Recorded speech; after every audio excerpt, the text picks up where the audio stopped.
Mesdames, Messieurs, merci de votre fidélité 20h sur DTV, les titres de ce journal. Dette de l'État aux écoles de formation, les étudiants du privé à Saint-Louis haussent le ton. Ils exigent le paiement intégral de la dette et la reprise de leurs cours. Ils ont exprimé leur courroux sur la RN1 avant de faire face aux forces de l'ordre. Bracelet électronique testé au Sénégal en 2019. Le Forum du justiciable applaudit la mesure. Son président pense que celle-ci doit être encouragée car elle participe à désengorger et à lutter contre le surpeuplement carcéral. Les accidents de la mer inquiètent plus d'un. Le ministre de la Pêche et de l'Économie maritime annonce une éventuelle diminution du prix des gilets de sauvetage. Les pêcheurs de Soumbédioune contre la vente et demandent à leur ministère de tutelle d'offrir des gilets aux concernés. L'Assemblée nationale valide la censure d'Internet au Sénégal. Des citoyens soutiennent qu'elle va réduire les dérives sur le net. Une invite au retour aux valeurs ancestrales pour stopper ce mal est donc lancée.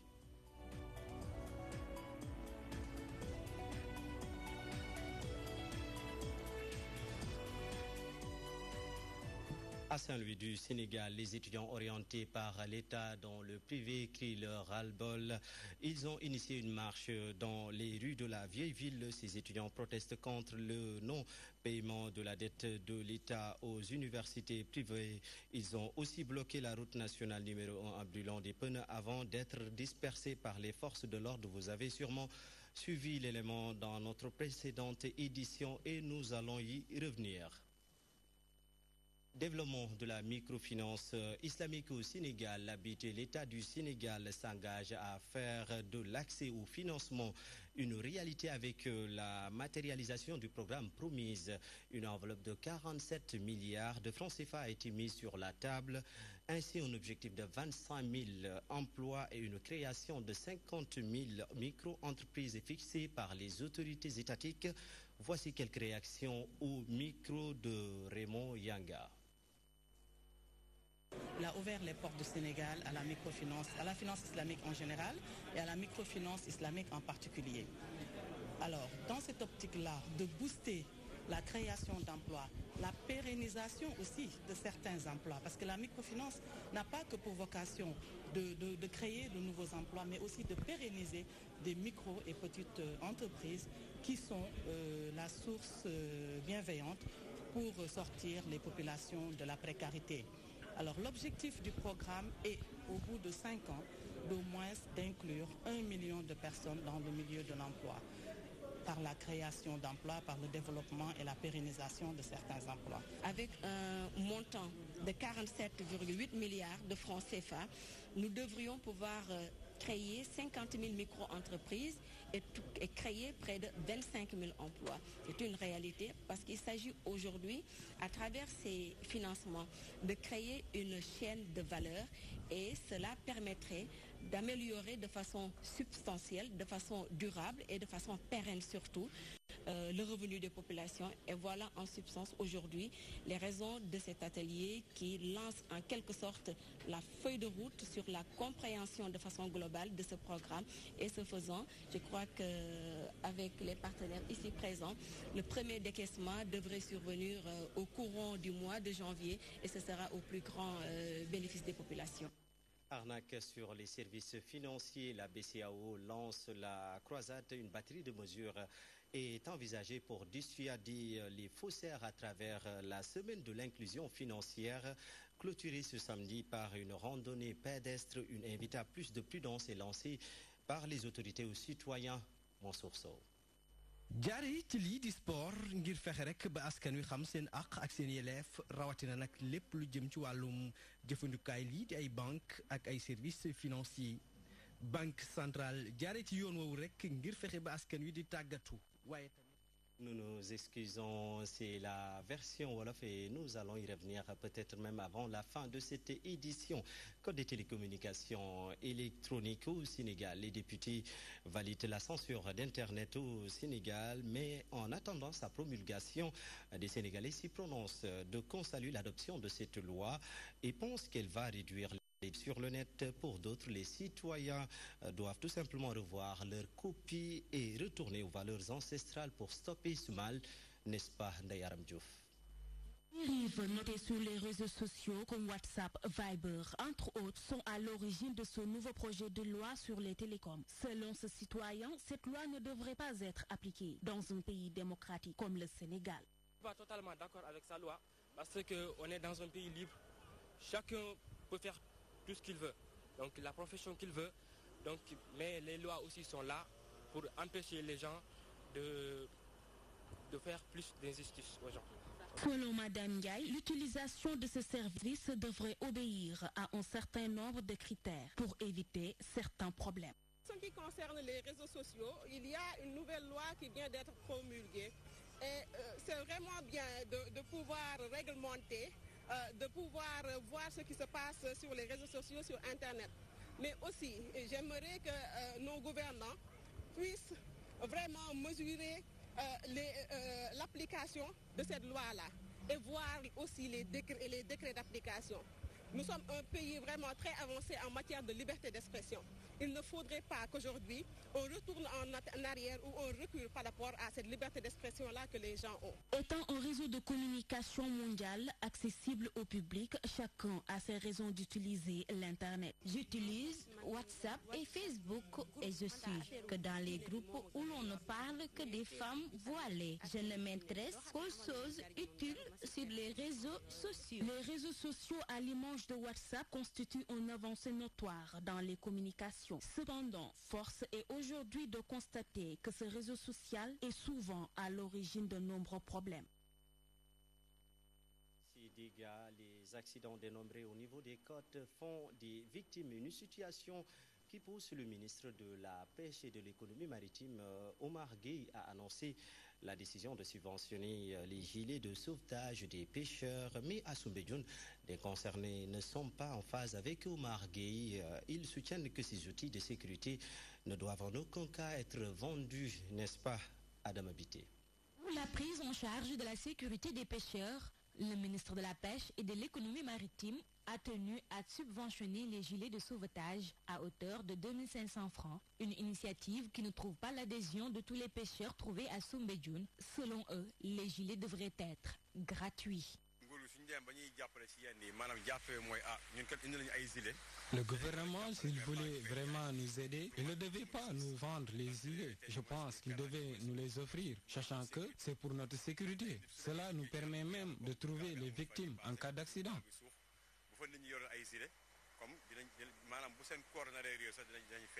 Ce vieux soutient que la réduction des prix ne change rien sur les nombreux accidents en mer. Le récent drame à Saint-Louis en est une parfaite illustration.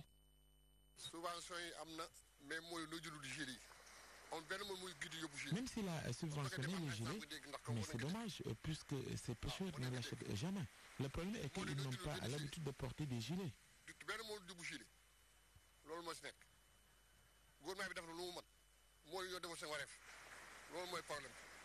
Selon ces pêcheurs, l'État doit prendre des mesures draconiennes pour le port strict des gilets, mais aussi des mesures de sécurité pour davantage les protéger. Le constat est que dans les autres régions, les gens respectent beaucoup le port des gilets. Tel n'est pas le cas ici. C'est pourquoi je pense que l'État devrait prendre des mesures pour qu'on puisse au moins accentuer la surveillance. Chaque pêcheur doit porter un gilet avant d'aller à la mer. Par exemple, moi, je sais nager, mais je mets toujours un gilet.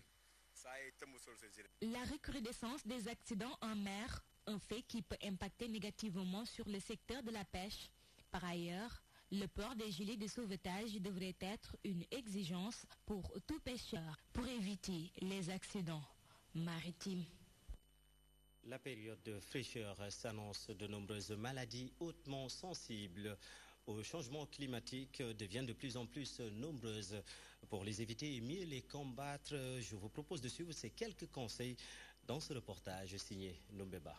Prononcé du changement climatique dans la capitale sénégalaise est très visible en cette période. Cependant, cet infirmier d'État nous explique comment les changements climatiques peuvent être à l'origine des maladies respiratoires. On a constaté que quand on quitte par exemple la saison chaude et qu'on rentre dans la saison froide, c'est-à-dire on a constaté qu'il y a des problèmes de bronchite, d'asthme, d'allergie qui se développent au niveau de la population. Donc par rapport à ça, nous conseillons aux personnes du troisième âge et aux enfants de les prendre en charge le plus rapidement possible. Cette mère de famille, elle adopte pour les masques de protection permettant à combattre la pollution. Dañuy sol mag ñi comme xalé yi néna la loolu ñepp koy dund fi mu nekk ni ndax kiiwu même pollution bi. L'infirmière d'État explique aussi en quoi les consultations peuvent permettre d'éviter les allergies infectieuses de certaines maladies respiratoires. Toutes les personnes qui sont sous traitement, de prendre normalement les médicaments qu'on leur a donnés, et pour d'autres qui sont des allergiques, de respecter les signes qu'on leur avait donnés auparavant. C'est-à-dire quand on constate qu'il y a déjà l'allergène qui est là et que la maladie commence à se développer, qu'on se rend directement au niveau des centres de santé ou des postes de santé pour une prise en charge. Le dérèglement climatique influe sur les déterminants de la santé. Ce changement de climat peut aussi influencer négativement sur certaines infections comme la fièvre, le rhume et les toux, surtout avec les enfants et le troisième âge. Ainsi, l'avis d'un médecin est primordial pour une bonne santé. Prévention de l'hypertension artérielle, Gaspard Camara en ordre de bataille. Le centre de santé initie des séances de capacitation au profit des acteurs communautaires de santé selon Mariem Fall, présidente honoraire des sages-femmes. Il est plus que jamais important de prendre à bras le corps la prévention de l'hypertension. Numbeba.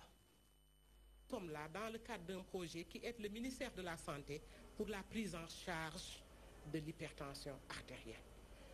Alors, cette fois-ci, notre cible, c'est les acteurs communautaires de santé, les relais et les bajenoukor. Pourquoi? Parce qu'en fait, ils ont une mission assez importante qui a démontré la preuve de son efficacité. Donc, on est là pour leur apprendre des choses, pour leur permettre d'être outillés, pour aller au niveau de la population, pour leur faire connaître qu'est-ce que c'est que l'hypertension artérielle, pour leur faire connaître comment faire pour éviter l'hypertension artérielle, pour leur dire, pour leur faire savoir aussi quels sont les signes de l'hypertension artérielle, mais quels sont les types aussi de complications de l'hypertension artérielle. Et à leur tour, on leur a assigné des objectifs. Ils vont aller vers les populations, sensibiliser, informer, éduquer pour un changement de comportement. C'est plutôt Mariem Fall qui réagissait au micro de Ndumbeba et je vous l'annonçais tantôt en titre. Arnaque sur les services financiers, bien sûr, la BCAO lance la croisade. Une batterie de mesures est envisagée pour dissuader les faussaires à travers la semaine de l'inclusion financière clôturée ce samedi par une randonnée pédestre. Une invite à plus de prudence est lancée par les autorités aux citoyens. Mansour Sow. Le sport au service de la sensibilisation. La Banque centrale se met ainsi en mode communication. Dialogue avec les usagers et autres citoyens pour une meilleure inclusion financière. La Banque centrale a organisé pour la première fois la semaine de l'inclusion financière à travers les 8 pays de l'UEMOA.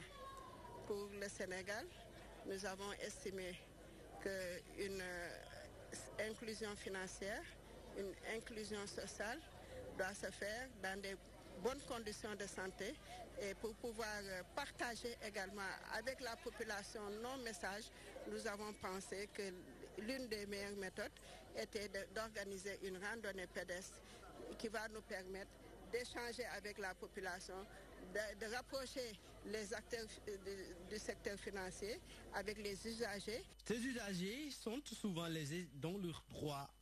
La Banque centrale veut désormais rétablir le citoyen dans ses droits. Le droit au compte est une réalité. Dans notre réglementation, si vous arrivez à prouver que vous pouvez avoir des revenus réguliers de 50 000 francs, que ça soit hebdomadaire, que ça soit mensuel, que ça soit trimestriel ou semestriel, l'essentiel c'est la régularité du revenu. Et vous n'avez pas besoin d'être salarié.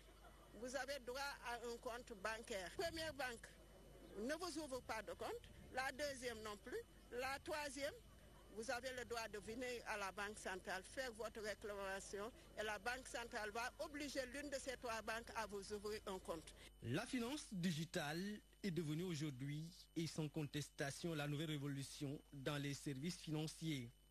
Cependant, la question de la sécurité des transactions se pose avec acuité. Mais la Banque centrale et les autorités de supervision que sont la commission bancaire, la direction de la réglementation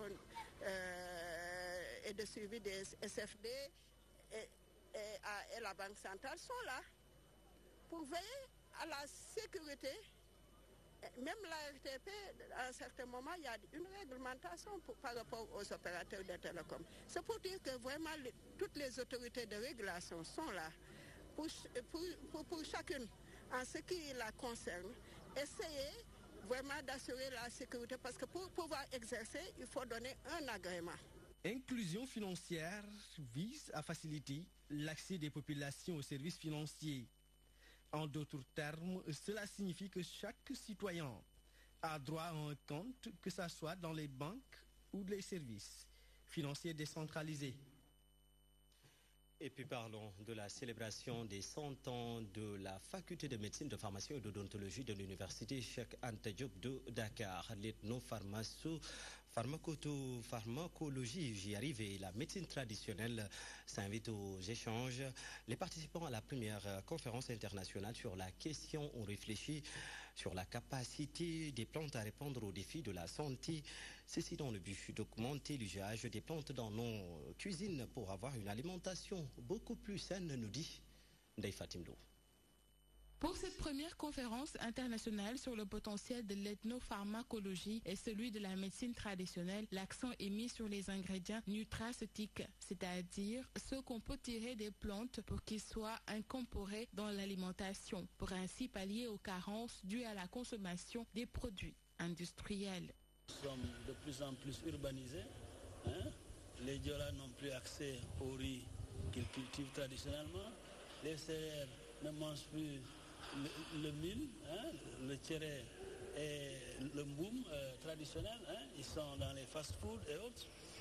Il faudra donc leur apporter dans leur alimentation, tout comme on le fait pour les vitamines. Nos propres plantes peuvent servir, pour être, disons, présentées dans des produits que nous consommons couramment. Plusieurs types de plantes peuvent être utilisées quotidiennement dans nos cuisines. La plupart du temps, elles sont vendues dans les marchés. Cependant, beaucoup ignorent leurs bienfaits. Le nebedaï, que l'on mange ici de manière anodine, mais qu'à mon avis on cuit trop, faites cuire pendant 3 ou 4 heures. Finalement, vous n'y obtenez rien. Le soupe qu'on banalise, alors que c'est très important. Le quinquiliba, on pense que c'est le breuvage des pauvres, alors qu'en ce moment, les Européens le recherchent contre le diabète, contre l'hypertension. Le bouille aussi est un aliment d'avenir. Donc il va remplacer tout le cocktail de vitamines qu'on est en train de vendre. Concernant la médecine traditionnelle, beaucoup de plantes médicinales utilisées ne sont pas remplacées. Alors aujourd'hui, elles ont tendance à disparaître. L'exemple du Xanthoxylum xanthoxyloides, qu'on appelle communément Fagara, et en Wolof on l'appelle Gendidok, on l'utilise comme antidrépanocytaire. Mais aujourd'hui, dans certaines zones au niveau du Sénégal, on ne retrouve plus ces plantes-là. Parce que la plupart du temps, ce sont les racines qui sont utilisées. Et le fait que les gens l'utilisent sans pour autant les remplacer au niveau des sites donc de production. Développer la médecine traditionnelle en la modernisant, c'est le plaidoyer de ces acteurs. Selon eux, il est aujourd'hui nécessaire de sensibiliser la population pour qu'elle s'approprie les bienfaits des plantes. Ainsi, le taux de prévalence de beaucoup de maladies non transmissibles va régresser. Le garde des Sceaux, ministre de la Justice, plaide pour une réduction des mandats de dépôt. Ismaël Madior Fall a à cet effet envoyé une circulaire au parquet pour leur faire part de son vœu. Une décision saluée par le Forum du Justiciable. Son président Babacar Ba pense que le port du bracelet électronique peut être une alternative au mandat de dépôt Codé Ndiaye nous en parle. Au mandat de dépôt systématique, c'est le sens du circulaire des ministres de la Justice, garde des Sceaux. Le président du Forum des justiciables salue l'initiative. Le ministre de la Justice lançait un appel à l'endroit des parquetiers pour les demander de revoir la manière, en tout cas, où les mandats de dépôt sont délivrés. Rationaliser la délivrance des mandats de dépôt. Cela veut dire quoi? Cela veut dire qu'aujourd'hui, avant de mettre quelqu'un sous mandat de dépôt, il faudrait que ce soit, en tout cas, le dernier recours. Qu'il soit le dernier recours, en tout cas, du procureur. Pour la secrétaire générale du ministère de la Justice, le bracelet électronique constitue une alternative pour la réduction de ces mandats de dépôt. Parfois, le procureur n'a pas le choix. Il est obligé de placer la personne sous mandat de dépôt pour garantir sa représentation le jour de l'audience. Parce que ça ne sert à rien que les enquêtes soient faites, que le jour de l'audience, la personne n'est pas présente. La victime ne peut pas comprendre ça. Il faut qu'on essaye de renverser la tendance, que la détention soit l'exception, que la liberté soit le principe. Maintenant, il y a beaucoup d'infractions pour lesquelles, comme l'ont dit les procureurs, il y a des problèmes de représentation en justice. Par exemple, pour le cas d'infractions mineures qui ne sont pas très graves, si on peut attacher un bracelet électronique à la personne qui, après, on la met en liberté, cette personne qui se représente à l'audience, je pense que c'est une excellente chose. On va désengorger les prisons et puis on va permettre à ces personnes-là de vaquer à leurs occupations et puis de pouvoir revenir le jour où l'audience est programmée. Le président du Forum des justiciables va plus loin. Babacar Ba estime que cette prérogative du procureur de la République doit être discutée devant un juge. C'est vrai que le ministre a dit de prôner la rationalisation des mandats de dépôt, mais on peut aller au-delà. Au-delà, ça veut dire quoi? C'est qu'aujourd'hui, qu'on donne la possibilité à l'inculpé, à la personne, d'attaquer le bien fondé des mandats de dépôt. Ça veut dire qu'on lui donne la possibilité d'intenter un recours à chaque fois qu'un mandat de dépôt est délivré. Les mandats de dépôt constituent la principale cause du surpeuplement carcéral. Les acteurs de la justice sont unanimes sur leur réduction en procédant à des réformes de la justice. Et de Dakar, nous nous rendons à Thiès. C'est pour parler du parrainage en vue de la présidentielle de 2019. Les partisans de Macky Sall, Hambourg 4, extension à Thiès, presque au bout du tunnel. Ils annoncent avoir remis plus de 1000 signatures à leur mentor via le directeur des soldes. Papa Saladjang exhorte aux militants d'accélérer la collecte et continuer à œuvrer pour la réélection du candidat Macky Sall dès le premier tour. Daoud Tchandoum. Une partie des habitants de Bourkat Extension a tenu une rencontre politique dont l'objectif demeure la remise de 1000 parrainages au président de la République, son Excellence M. Macky Sall, en guise de participation significative à la victoire du candidat précité au soir du 24 février 2019. Une contribution prépondérante est avérée à l'élection pour un second mandat du candidat M. Macky Sall, selon le porte-parole.